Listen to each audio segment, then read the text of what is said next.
والصلاة والسلام على سيد المرسلين وعلى آله وصحبه أجمعين أما بعد سبحانك لا علم لنا إلا ما علمتنا إنك أنت العليم الحكيم سبحانك لا فهم لنا إلا ما فهمتنا إنك أنت الجواد الكريم والرب زدني علما. So continuing with the chapter concerning wealth, and we were talking about dunya and wealth, property, is it good, bad, or otherwise? So actually it's not either good or bad, it's actually people are good or bad, their intention and their utilize. Things which Allah has created, they are not characterized by goodness or badness, unless they are something which is inherently evil. But wealth, property, resources, so it depends on the persons and how they use them. And so we also mentioned about the fact that what is the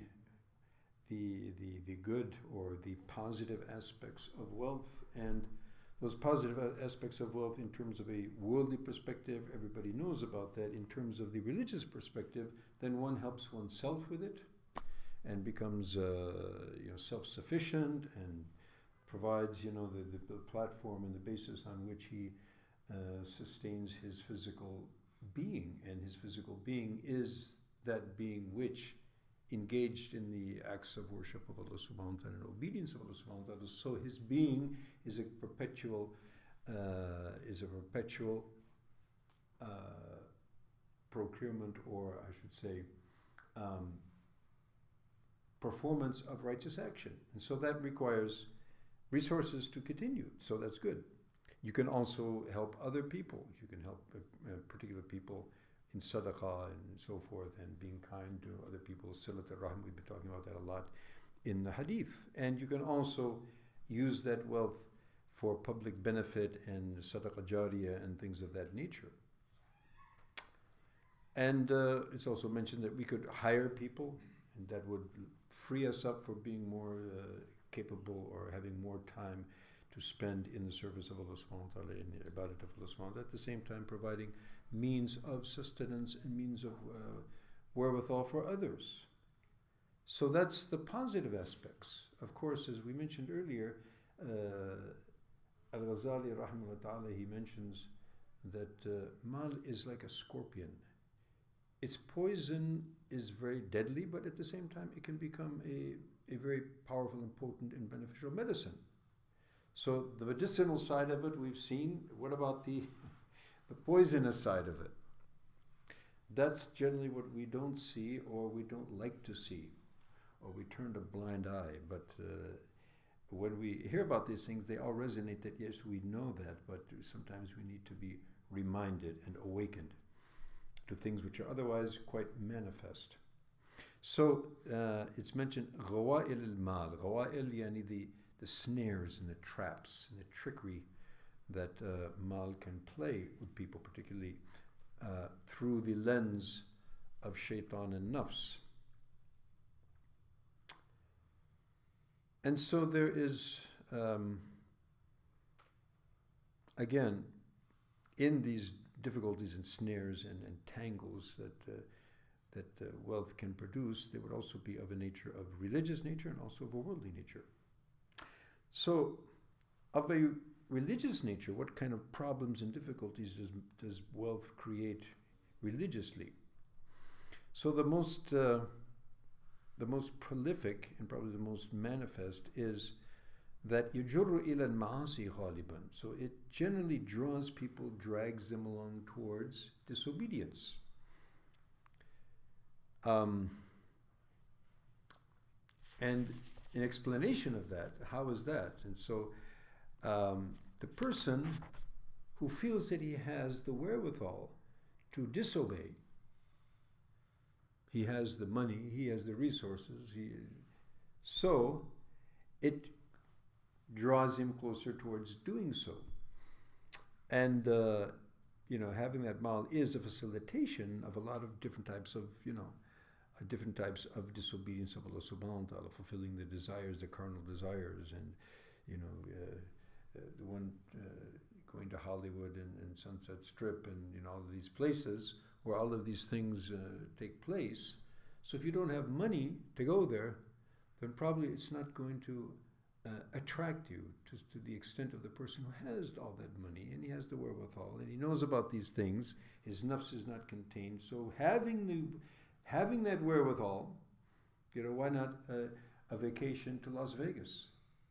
Why not, let's spend the summer in the Riviera, and things like that. So if we have the wherewithal to do that, we could have been using that wherewithal in a positive way. But nafs is not going to facilitate and is not going to serve the human being in any good and in any righteous action. It's always going to draw towards its own fulfilling of its own pleasure, an-nafs al-ammaratun bis-su, which is constantly inviting towards disobedience, because that's what it loves. It's like the small child; it just wants pleasure. So, when those resources are there in abundance, it can attract. Now, it doesn't mean that everybody who has those resources will succumb to that. If the person has nurtured his nafs and has taken control, and his aql, his intelligence overpowers, the emotions and the nafs, and the heart is enlightened with the light of Allah subhanahu wa ta'ala's hidayah, then nafs and shaitan can be controlled. But those two elements are absolutely necessary. One is the supremacy of intelligence over emotions. However, if that intelligence is not enlightened with divine enlightenment, then as the saying goes in Arabic, إِن لَمْ يَكُنْ لِلْمَرْءِ عَوْنًا مِنَ اللَّهِ أَوَّلُ مَا يَجْنِي عَلَيْهِ اجْتِهَادُهُ. Something like that. That the person who doesn't have a help, a definite succour from Allah subhanahu wa ta'ala, the divine assistance, the first thing that's going to bring a person to ruin is his own ijtihad, his own intellectual efforts and planning and plotting and sort of evaluation. Without divine enlightenment, it can get him into severe trouble. We don't generally find big troublemakers being people of low intelligence. Big troublemakers are usually quite intelligent. You have to be quite intelligent to make big trouble. So that strong intelligence, if it's not enlightened with the light of Allah subhanahu wa ta'ala, it can be very problematic. However, if it's enlightened with the divine light and it's guided properly, then of course by the grace of Allah subhanahu wa ta'ala and by his tawfiq, great things can happen. So that is a problem with money, that it can, if the person doesn't have control of his nafs and knows the trickery of shaitan and is enlightened with the nur of hidayat, it can definitely draw one towards disobedience, and very disastrous disobedience, that the people that don't have that wherewithal, perhaps they wouldn't even think of going towards it, because they don't even have the means to approach it. Secondly, having a lot of wealth generally causes people to tend towards a more luxurious lifestyle, right? If we have more, we say, and generally we hear the argument that, well, Allah has given us more, so we should, use it. Well, you should use it, but for what? Well, our pious ancestors, if you see Sayyidina Umar radiallahu ta'ala anhu, so he was given by Allah subhanahu wa ta'ala an empire which he was in control of. He could have taken whatever he wanted, and he could have utilized whatever he wanted, and that empire stretched to North Africa, almost up to China, within about 50 years. However, Sayyidina Umar radiallahu ta'ala anhu used to come to Jummah sometimes late, and he would seek excuse from the congregation, saying, well, I have only one suit. I have only one, thobe, as they say, qamis, and I had washed it and I was waiting for it to dry. I had no other thing to wear, so excuse me. This is Amir al-Mu'mineen. He used to sleep under the tree. And an emissary from the king of Persia came looking for Amir al-Mu'mineen, the king of the Muslims, thinking that they had kings like Kisra. And he was told, there he is, he's under the tree sleeping. Huh? Can we imagine that? Can we imagine Mr. Biden sleeping under the tree, somewhere in... I don't think that you would ever see that happen. So now this Persian, he's not even a Muslim, but he's an ambassador. So you have to be clever to be an ambassador. So he was an intelligent person. So he looked at Umar, sleeping under the tree. He said, "Oh, adalta fastaraht," or something like that. He says, "You have actually dealt and you have promulgated justice, and therefore you're in safety and you're relaxed." Why do people generally fear? Because they fear that their evil their evil actions, the consequences will one day catch up with them. So anyway, so here is an example of someone who has, all the wherewithal, probably more than anybody in history ever had, and this is how he lived his life. However, generally, like you and I, the more we have, the more, okay, let's, stretch out a little bit, let's relax a bit, let's enjoy life a bit more. And then we get the taste of more enjoyment, so let's have a bit more enjoyment. A bit more. And so, as Nabi Alayhi Sallam says, the stomach of the son of Adam, it doesn't fill except with dirt. In other words, its desires and its passions and its wantings and longings, then they'll never end. And the more that we feed them, amazingly, the more they become expanded. We don't even have a house. So we get a little house, we want a bigger one, then a bigger one, then we want, it goes on and on. The same with a car, the same with clothes, the same with food, the same with whatever. So this is generally the tendency. So again, if person has not, has placed into his nafs the bridle of taqwa, then this is where it can go quite often. Allahu Akbar. And then what happens also is that once we get accustomed to a very luxurious life, so it doesn't come free. You have to pay for it, right? Which means we have to spend. And if we have to spend, it means we have to earn. So one job is not going to be enough. 2 jobs. 1 sale is not going to be enough. I need 2 sales. And so forth and so on. So now what happens? I get myself involved, more, and and this comes to the third point, So, and then, often what happens, and here you hear this, people say, halal, you can't find halal anymore.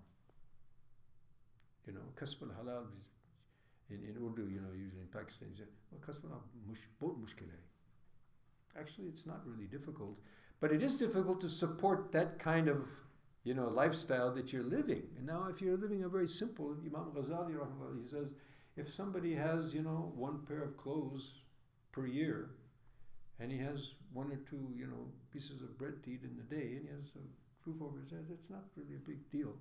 And it's probably not difficult to sustain. No. When we need, a new Tesla or Mercedes or BMW or something like that every year or 2, and we need to, have a full wardrobe of, dozens of new clothings of every new style and fashion, then yes, it becomes quite difficult to maintain. So then what happens is that we find it difficult to find actual halal sources to support that lifestyle, so we might have to go into doubtful sources. And then when we get into doubtful sources, then also that doubtful might actually be haram, and those sources are going into our body. We're being nourished by that. Our minds and our hearts are being affected. We're getting desensitized to halal and haram. And then gray becomes white, and then black becomes gray.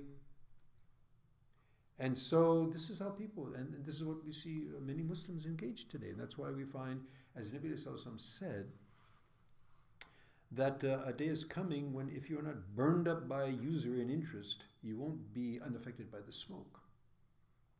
And so, as this luxurious lifestyle, we have to sustain it. And sustaining it brings doubtful sources, which hardens the heart and blackens the heart and desensitizes our sense of right and wrong and halal and haram.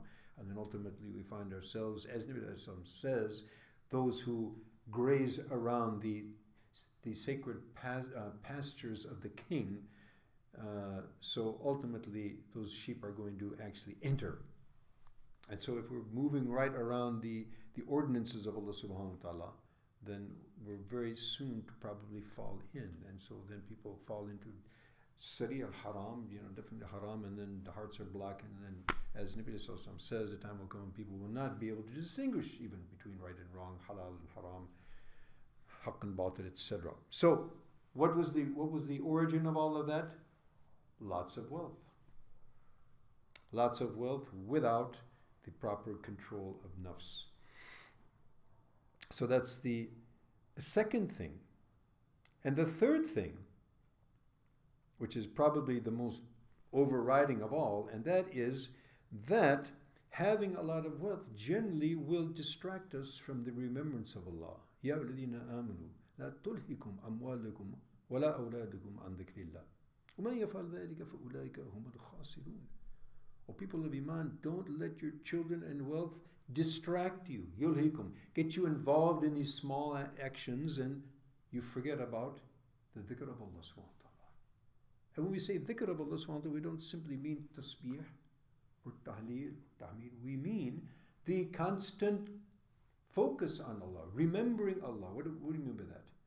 By keeping in mind that Allah is there. Having a continuous focus on Allah.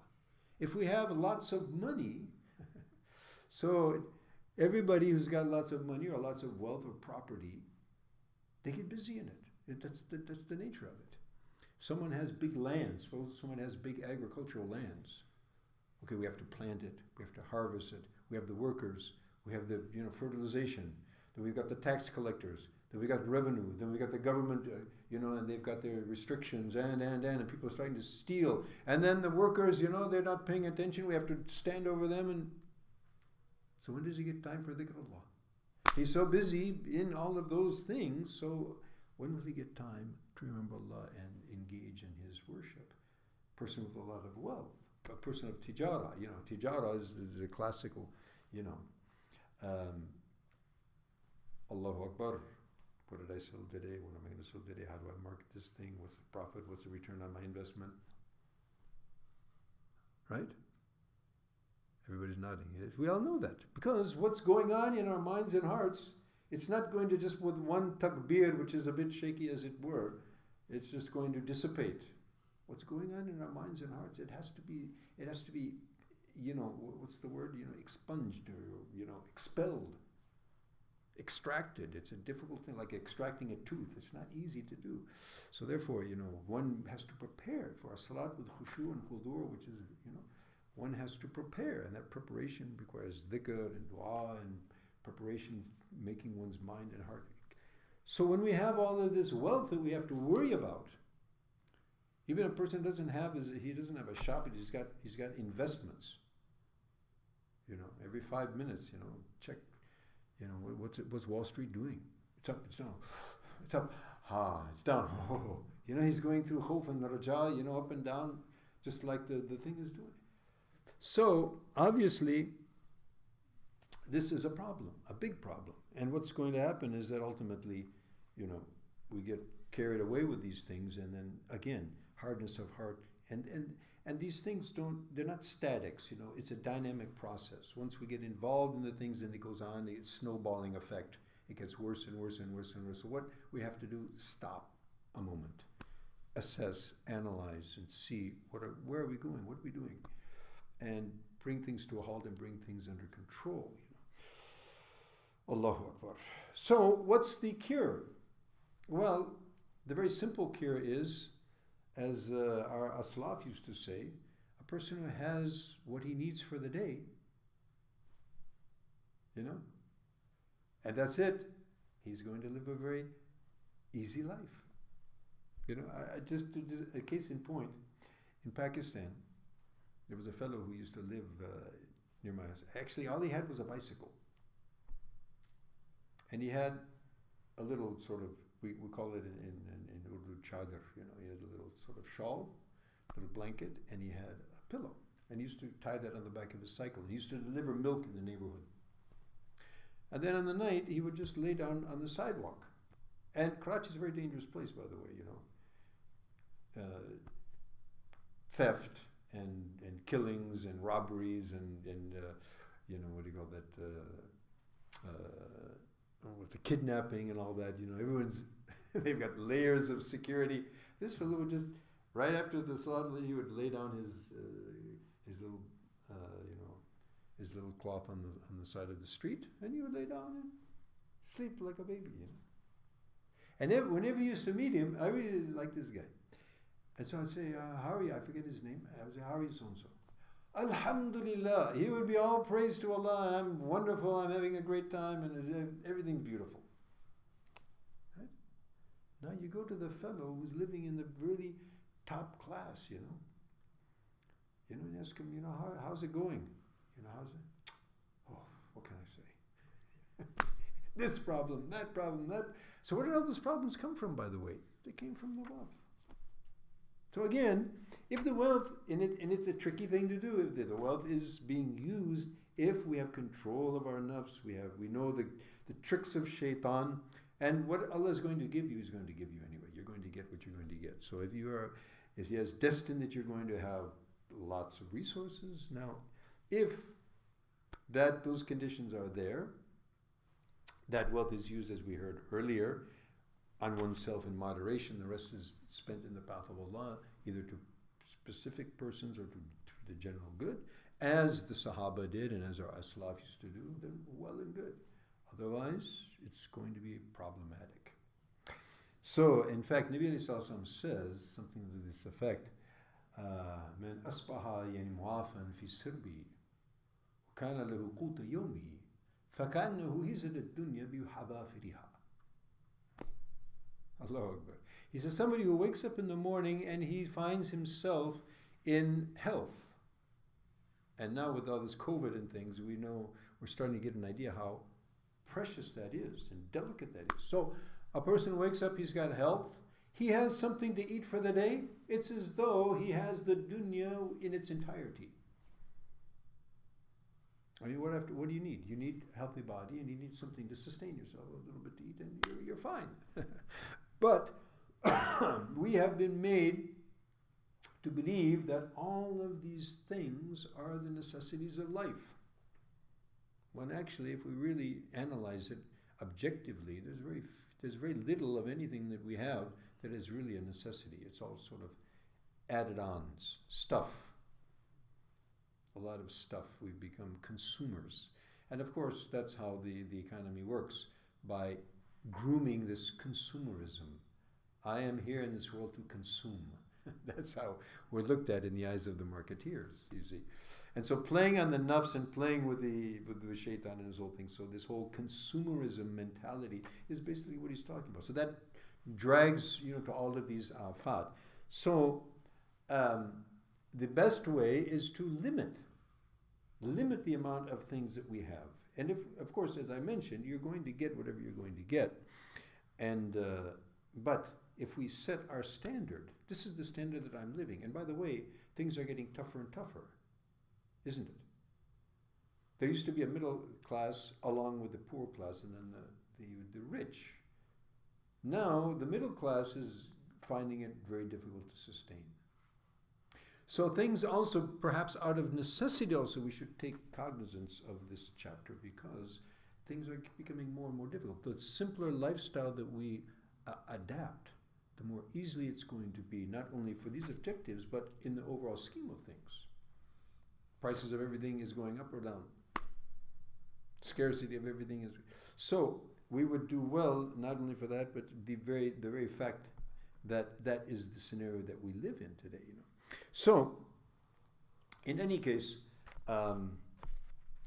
this is kind of a bitter pill to swallow, particularly those who live in the United States in the 21st century, particularly those who live in Southern California, particularly those who live in a very nice area of Southern California.